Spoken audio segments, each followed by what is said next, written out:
전편에 이어서 사장님들을 위한 꿀팁 영상 3편입니다. 이번에 제가 말씀드리는 거는 정말 기본적인 것에 대해서 사장님들이 이거는 꼭 취하셔야 된다 그런 거랑요. 그리고 광고업체랑 일반 체험단이랑 그리고 사장님 이렇게 식당 업체 아니면 식당뿐만 아니라 다른 일반적인 다른 업체가 미용실이나 뭐 이렇게 뷰티 같은 피부 관리 등등이 될 수도 있습니다. 삼각관계가 어떻게 되는지에 대해서 말씀드리겠습니다. 그냥 간단하게만 말씀드리겠습니다. 제가 식당을 항상 예로 드는데 많이 가기 때문에 그렇습니다. 식당이 있고요. 우리가 일반적으로 아는 식당, 그리고 광고 업체가 있습니다. 그리고 체험단이 있는데요. 식당이 처음에 예를 들어서 오픈을 하거나 기존에 잘 안 되는 식당 아니면은 잘 되거나 잘 안 되거나 등등 다양한 형태의 현재 다양한 상황의 식당들이 많습니다. 근데 본인들의 상황을 모르고 그냥 마냥 광고업체에 이 광고를 해주겠다고 해서 100만 원에서 200만 원 정도 그리고 플러스 임시값을 제공을 한 다음에 이런 식으로 광고를 하고 있는 부분이 정말 많이 있습니다. 제가 항상 말씀드리지만 광고 업체에 의뢰를 하지 말라는 게 절대 아니고요. 만약에 본인이 바쁘시고 이것저것 할 게 많으시다 하면은 광고 업체에 의뢰하시고 100만 원, 200만 원 투자하셔서 블로그 상위 노출시키는 게 유리하다면 그게 좋습니다. 왜냐면 어느 정도 수익이 되시는 분은 광고업체에 투자를 하라고 하고 말씀드리고 싶거든요. 근데 거의 한 달에 수익이 얼마 유지 못 하시는 분들이 100만 원, 200만 원 투자하셔서 거기에 이 광고업체 돈을 준다면은 그건 좀 저 비추라고 생각이 들거든요. 그래서 본인의 상황에 따라서 좀 다르긴 한데 이게 좀 힘드신 분들은 어쩔 수 없지만 본인이 할 수 있다 하시는 분들은 100에서 200만 원 아끼시고요. 음식값만 그냥 제공해서 체험단에 드리면 됩니다. 이게 왜 좋냐면 제가 왜 좋은지 이 100만 원, 200만 원 뿐만 아끼는 게 아니라 왜 좋은지 지금 바로 다이렉트로 설명드리겠습니다. 제가 식당 사장인데 광고 업체에 시간이 없어서 그냥 냈어요. 근데 100만 원, 200만 원 투자를 한 겁니다. 그러면 알아서 당연히 이쪽에서는 다 블로그 올려주고 뭐 해주고 이렇게 다 해줍니다. 블로그 관리도 광고업체에서 다 해주는 게 맞습니다. 근데 이렇게 되면은 이 블로그가 제대로 올렸는지 아닌지 상위 노출은 됐는지 그리고 키워드는 잘 썼는지 오래된 글인지 아닌지 그거를 알 수가 없습니다. 그러면은 끼케야 한 달 아니면은 많게는 2달 정도 되다가 상위 노출 올라가다 쑥 내려갑니다. 이걸 경험하신 분들은 분명 있으실 겁니다. 식당 사장님들 뿐만 아니라 나머지 분들도 블로그 몇 번 써보셨으면은 한두 달 지나고 많게는 3달 진짜 많게는 3달 지나면은 블로그 다시 모집하는 경우가 있어요. 이게 그래서 이 1, 2개월 정도 지나가지고 재방문 가능이라는 말들이 간혹 있어요. 근데 이렇게 하지 마시고요. 이렇게 해버리면은 제가 방금 또 말씀드렸다시피 이게 상해 노출이 되는 건지 아닌 건지 그냥 개수만 많으면 좋겠다 싶으신 분들은 뭐 그렇게 하셔도 되는데 이렇게 하지 마시고 제가 추천드리고 싶은 거는 시간이 정말 좀 있으신 분들은 SNS 공부를 계속 하라고 말씀드리는데 블로그뿐만 아니라 인스타 그리고 유튜브 이렇게 3가지 정도가 있거든요. 근데 일반적으로 블로그 제일 많고요. 인스타는 그 부가적인 겁니다, 사실. 뭐 꼭 그렇진 않은데 이건 또 어디서 들은 건데요. 강남이나 홍대 아니면은 그 외 번화가 성수동 같은 곳은 20대 분들이 굉장히 많이 가는 곳이거든요. 그쪽에는 인스타 투자를 하시는 게 좀 좋습니다. 아무튼 인스타랑 블로그 동시에 같이 돌리시고요. 본인이 어떻게 이 마케팅 쪽이 SNS 쪽이 돌아가는지 꼭 공부를 하시기 바랍니다. 일주일이면 되거든요. 일주일 정도면 되시고 그거는 어떻게 해야 되는지 제가 차후의 영상에 또 말씀드릴 테니까 일단 그거를 다 어느 정도 숙지하시고 본인이 모집을 하셔야 됩니다. 왜냐면은 그래야지 100만 원, 200만 원도 아낄 뿐더러 내가 식당이 내 스스로의 내 업체가 상위 노출이 되는지 안 되는지 그걸 잘 알 수 있습니다. 그리고 이 체험단으로 하여금 보다 더 부가적인 효과를 누릴 수 있거든요. 그거는 아래에 말씀드리겠습니다. 자, 봐볼게요. 여기서 이제 포인트가 뭐냐면요. 1번부터 3번까지 있고 3번에 부가적인 것까지 있는데 내가 만약에 여기 잠깐 위에 잠깐 말씀드렸다시피 본인이 광고업체를 쓴다면은 요런 거는 의미가 없습니다. 무슨 말인지 아무것도 몰라요. 이게 아무것도 모릅니다. 근데 본인이 조금 이렇게 공부를 하시고 본인 스스로 SNS를 모집하셨다 싶으시면은 체험단을 모집했다 했으면은 이 말이 의미가 있을 것이고 어떻게 돌아가는지 다 아실 겁니다. 여기 봐보실게요. 첫 번째, 음료수라도 서비스 준다. 만약에 내가 스스로 광고업체에 다 맡겼으면은 어떤 사장님들의 마인드는 뭐냐면요. 이게 여기서 첫 번째, 두 번째, 세 번째로 나눌 수 있는데, 첫 번째는 진짜 잘 되는 곳, 두 번째는 정말 안 되는 곳, 세 번째는 이제 막 오픈한 곳, 이런 거거든요. 근데 첫 번째 사장님 마인드면요. 이런 거 다 하십니다. 이미 다 겪으셨고, 이미 성공하셨고, 그렇기 때문에 본인들이 모집을 하지 않아도 광고업체에 모집을 해도 이 첫 번째 경우에 요런, 요 경우의 사장님들은 요런 걸 다 아시기 때문에 자연스럽게 이렇게 돼 갑니다. 3번은 안 하실지언정 1번이나 2번은 무조건 하세요. 이 만두라도 하나 더 주는 거. 이렇게 이것도 블로그한테 투자를 하면은 음식 투자하는 거거든요. 음식값 얼마 안 합니다. 만두 하나 얼마 하겠어요. 현재 그 원가로 따지면요. 그리고 리뷰도 하나 더 써달라고 한 번 더 묻고 그렇게 말씀을 해주십니다. 근데 이거마저도 안 되시는 분들이, 첫 번째는 잘 되시는 분들은 계속 잘 될 수밖에 없는 상황이고 그런 시스템이고요. 두 번째는 안 되시는 분들은 어여차하차해서 본인이 이렇게 모집을 해도 또 요런 거를 이제 부가적으로 해야 되는데 이게 안 됩니다. 왜냐 어떤 마인드냐면, 자꾸 왔다 갔다 해서 죄송한데 이거 이해하기 편하시라고 말씀드리는 거거든요. 잘 보세요. 만약에 첫 번째 사장님들은, 그러니까 첫 번째 사장님들이라고 하면은 잘 되는 사장님들은 뭘 해도 잘 됩니다. 그럼 넘어갈게요. 두 번째 사장님들, 세 번째 사장님들도 마찬가지예요. 오픈빨이 좀 있거든요. 그 사장님들은 어떻게 말씀드리냐면, 첫 번째, 광고 업체에 의뢰해서 그냥 알아서 되겠거니 하고 합니다. 그러면은 이게 어떠한 마인드냐면, 알아서 되겠거니 100, 200이면은 모든 게 되겠지라고 그냥 끝내버립니다. 그러면은 음료수라도 서비스 준다 절대 하지 않습니다. 왜냐면은 난 100, 200을 투자했기 때문에 절대 그렇게 하지 않습니다. 그리고 2번, 최대한 서비스를 더 준다. 역시나 더 하지 않습니다. 왜냐?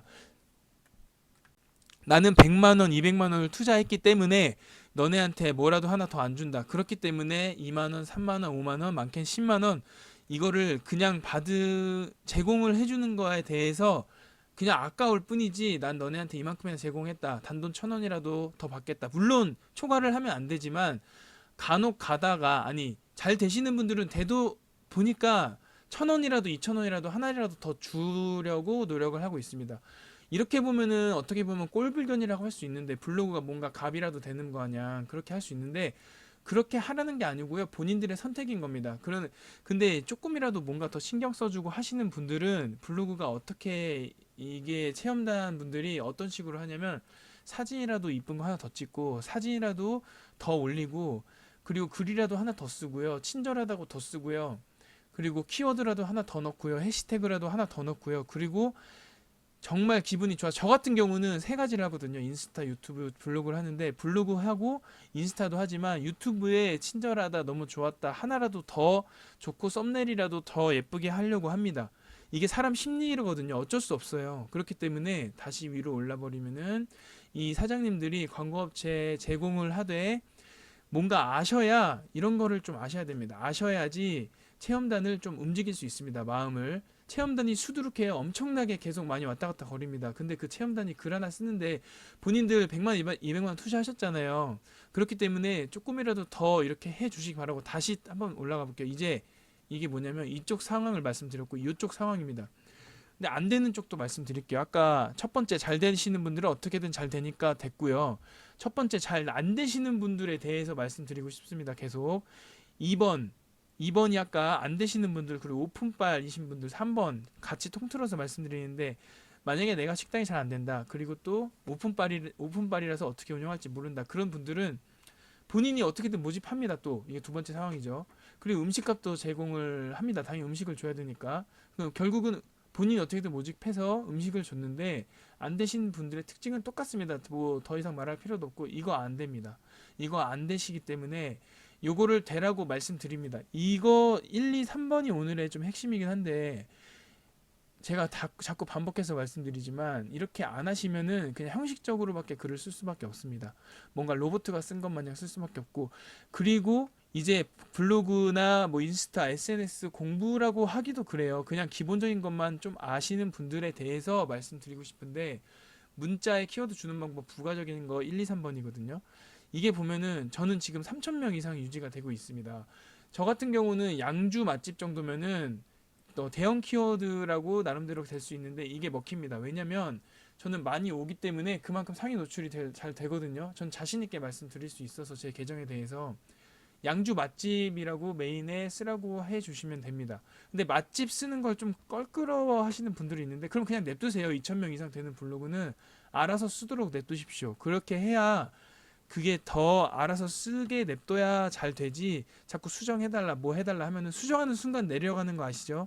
그리고 뭐 해달라 뭐 넣어달라 하면은 짜증나서 그 더 이상 뭐 잘 쓰고 싶어도 잘 쓸 수가 없어요. 형식적으로 다시 바뀔 수밖에 없습니다. 그냥 냅두십시오. 그냥 냅두셔야 됩니다. 알아서. 저뿐만 아니라 2,000명 이상 되시는 분들은 다 똑같이 공감하실 겁니다. 혹시라도 이 영상을 보시는 분들은. 근데 한 1,000명 이상 된다. 이제 조금 상위 노출 되시는 분들이거든요. 나름대로. 그분들은 특정 지역에 이 동네 이름을 넣으시기 바랍니다. 이 넣으시는 거를 해달라고 해주세요. 그리고 세 번째, 뭐 500명, 한 100명, 200명은 좀 너무 낮고 한 300명부터 보통 체험단 모집을 하거든요. 체험단에서 500명 이상, 1,000명 미만 정도는 차라리 이 옥정동이라고 하면은 맛집을 넣지 마시고요. 그 특정 메뉴 이름을 넣으십시오. 이렇게 하셔야 됩니다. 요거는 제가 키워드 어떻게 하시라고 좀 말씀드린 거고 다음 마지막 한번 보겠습니다. 이것도 약간 형식적인 건데 못 하시는 분들을 위해서 제가 말씀드리는 겁니다. 체험단을 하잖아요. 그럼 어떻게 해야 되냐면 첫 번째 체험하고 나서 문자 하나 보내주십니다. 오늘 너무 감사했습니다. 어쩌고 저쩌고를 보내주세요. 공교롭게도 제가 지금 없는데 최근에 잘 빠진 칼국수라는 곳에 갔어요. 서촌에 있는 건데 엄청난 맛집이에요.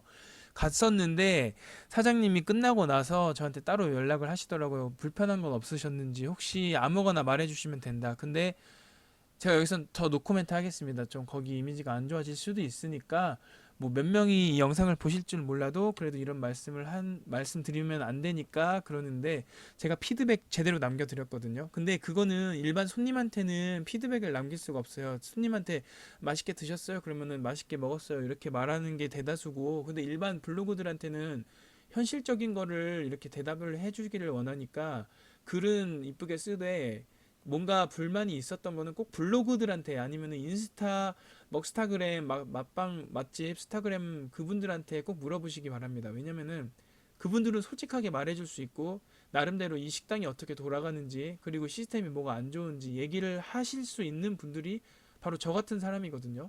저도 이렇게 영상을 찍을 수 있는 이유가 뭐냐면 맛집을 많이 다녔고 거기에 인테리어부터 시작해서 거기 쓰레기가 몇 개 있는지 없는지 그리고 여기가 뭔가 조명이 어두운지 안 어두운지 그리고 키워드는 잘 쓰는지 블로그 방문자 리뷰는 잘 하는지 안 하는지 이 사장님들 아니면 손님들이 친절하신지 아닌지 등등의 모든 사소한 것부터 1부터 100까지 파악을 다 할 수 있습니다. 그렇기 때문에 체험 후에 인사는 꼭 하시기 바랍니다. 그리고 두 번째, 현장에서 친절하게 하시는 거는 기본인데 이 기본마저도 안 되시는 분들이 첫 번째, 세 번째, 두 번째, 세 번째, 첫 번째 장사 잘 되는 곳, 두 번째 장사 안 되는 곳, 세 번째 오픈빨. 이 두 번째, 세 번째 분들이 현장에서 친절도가 매우 낮다는 거를 저는 많이 느꼈습니다. 근데 현장에서 친절하게 하시는 거는 기본 중에 기본이고요. 이게 맛이 없어도 현장에서 친절하게 하면은 맛있다고 느끼게 되더라고요. 보기 좋은 떡이 먹기도 좋기 때문에 2번은 꼭 지키셔야 됩니다. 2번 안 하실 거면 식당 운영 안 하시는 게 낫습니다. 저는 100% 말씀드리고 싶습니다. 제가 뭐 음식을 잘하는 것도 아니고 식당을 운영해 본 적도 없는데 많이 가본 사람으로서 이게 어떻게 느껴지냐면 친절하면은 결국 운영도 잘하고 운영을 잘하면은 다른 사람 말도 잘 듣는 거고 그렇다 보면은 맛도 맛없다고 하면은 왜 맛없는지 분석하게 되고 그럼 결국 맛있는 식당이 되고 그렇게 되면은 결국 성공하는 식당이 됩니다. 친절이 기본이라고 생각됩니다. 그 세 번째, 일반 손님과 차별 대우를 하셔야 됩니다. 블로그들을 일반 손님처럼 똑같이 대우를 하시는 것도 물론 맞는데 물론 이건 친절하다는 기준 하에인데 차별 대우라는 게 무슨 말이냐면 다시 말씀드리면은 요런 겁니다. 요런 거. 뭘 줘라는 게 아니라 주면 좋지만 첫 번째 주면 좋습니다. 주면 더 좋게 써주겠죠. 근데 두 번째는 다시 1번으로 갈 수 있습니다. 1번, 2번. 이게 뭔가 좀 더 과도하게 친절하게 하고 체험 후 인사를 해서 문자 같은 거를 피드백을 받으시면은 더 좋습니다. 그게 3번을 결국 1, 2번 그리고 앞서 있는 긍정적인 얘기들에 대해서 1번, 2번 플러스 나머지 것들에 대해서 그 말이 바로 3번입니다. 일반 손님과 차별 대우를 하셔서 해주셔야 됩니다. 그리고 이거는 당부드리고 싶은데 블로그들이 일주일 안에 포스팅 안 할 수도 있거든요. 근데 2주 정도까지는 웬만해서는 해요. 근데 한 3, 4일, 4일? 이틀, 3일 돼가지고 포스팅 언제 되나요? 포스팅 해주세요. 이렇게 해주시면은 말을 하면 솔직히 좀 짜증나거든요. 왜냐면은 블로그들이면은 1000명 이상 정도 블로그 되시는 분들은 전업은 아니어도 약간 부업식으로 어느 정도 부가가치 창출을 하시는 분들이기 때문에 본인들이 나름대로 바쁩니다. 근데 일주일 좀 넘어가지고 아직 안 됐다 그러면은 막 재촉하면은 좀 쓰기 싫습니다. 솔직히 또 형식적으로 변할 수밖에 없어요. 그래서 알아서 잘 쓰기 때문에 알아서 상위 노출 잘 되는 분들이라서 그냥 알아서 쓰게 냅두시고, 너무 막 10일이 넘었다, 만약에 많게는 2주가 넘었다 그러면 재촉을 하셔야 됩니다. 좀 이것도 좀 약간 웃긴데, 제가 이런 말씀 드리면 좀 웃긴데 공손하게 그냥 해주시면 좋잖아요. 근데 이것도 좀 웃긴 말입니다. 근데 처음에 애초에 며칠 안에 꼭 써달라고 이렇게 해 주시던가, 아니면 그냥 무턱대고 그냥 좀 약간 그냥 쉽게 말하면은 좀 재수없게 말하시는 분들이 있어요. 그분들은 또 보면은 식당도 보면은 이게 좀 망해가는 그런 식당이더라고요. 나는 음식을 제공했으니까 넌 써야 된다, 이런 마인드 버리셔야 됩니다. 진짜 이건 버리셔야 된다고 생각해요. 일반 손님들도 블로그랑 똑같습니다. 이상하게 대우를 하시면 안 됩니다. 그리고 마지막으로 좀 말씀드리고 싶은 게 있는데, 요 마머 1, 2, 3, 4번 뿐만 아니라 본인이 유튜브 강의 보시거나 아니면 블로그 같은 거 검색하셔가지고 SNS 체험단 운영하는 방법이나 아니면은 어떻게 블로그가 운영되고 있다, 그런 거는 영상을 그냥 켜놓고 한가하실 때, 혹시라도 뭐 손님 없으실 때는 그 좀 한가하시잖아요. 그럴 때 하루에 한두 시간 정도는 블로그 공부하셔야 됩니다. 저 같은 경우도 블로그 키울 때 한 2달 정도는 블로그 강의를 하루에 2시간씩 계속 켜놓고 계속 듣고 나중에 적용시켰습니다. 이러한 이 기본적인 자세가 없으신 분들은 그냥 SNS 하시면 안 되고, 무조건 뭐 맛으로 승부하시거나 뭐 어떻게 그냥 본인이 그렇게 하셔야 되지, 이거 제 생각에는 엔간해서 완전 엄청나게 큰 그런 식당 같은 경우가 아니면은 웬만해서는 이렇게 크기가 힘듭니다. 요새는 SNS 방문자 리뷰, 블로그 리뷰, 인스타 리뷰, 인스타 이게 피드가 얼마나 있는지 기타 등등에 대해서 승부가 결정나는 시대이기 때문에 이게 거의 7, 80% 이상이라고 저는 생각이 됩니다. 마케팅이 제일 중요하거든요. 솔직히 아무리 기술 좋아도 마케팅 안 좋으면은 다 꽝입니다. 제가 생각했을 땐 그렇습니다. 제가 개인적으로 전자공학을 전공하고 있는데, 블로그 보시는 분들은 아시겠지만 제 블로그 따로 들어오신 분들 다 아실 거예요. 제가 공학 쪽 일을 하고 있기도 하고, 그런데 아무리 기술 좋고 그래도 홍보 안 되고 마케팅 안 되면은 다 꽝이거든요. 다 필요 없습니다. 한 예로 제가 아는 사람이 코딩 공부해가지고 500에서 한 100만 원 정도 많이 가져가고 있거든요. 기술이 좋아가지고. 근데 그분이 그냥 본인 기술로만 계속 하고 있는데 어느 날 홍보를 하니까 매출이 한 두세 배 이상 뛰더라고요. 그렇기 때문에 마케팅은 굉장히 중요한다고 저는 생각이 됩니다. 마케팅을 어떻게 하실 것인가, 어떻게 홍보를 할 것인가, 제가 이렇게 감히 말씀드릴 수는 없지만 블로그 강의나 아니면 영상, 이런 블로그 어떻게 운영하는지에 대해서는 최소한 중급 레벨 이상이 되기 때문에 본인들 그 사장님들이나 업체 사장님들처럼 완전 초급 레벨 기준은 아니라고 저는 생각이 됩니다. 그렇기 때문에 저보다 못 미치시는 분들은 제가 오늘 말씀드린 것 꼭 지켜주시고, 이렇게 하시면 최소한의 매출은 유지할 수 있고 어느 정도는 상위 노출 될 수 있고요. 매출이 더 많이 나올 수 있으니까 이거 꼭 지켜주시기 바랍니다. 오늘 영상은 여기서 마치겠습니다. 영상이 유익하셨다면 구독과 좋아요 눌러주세요. 감사합니다.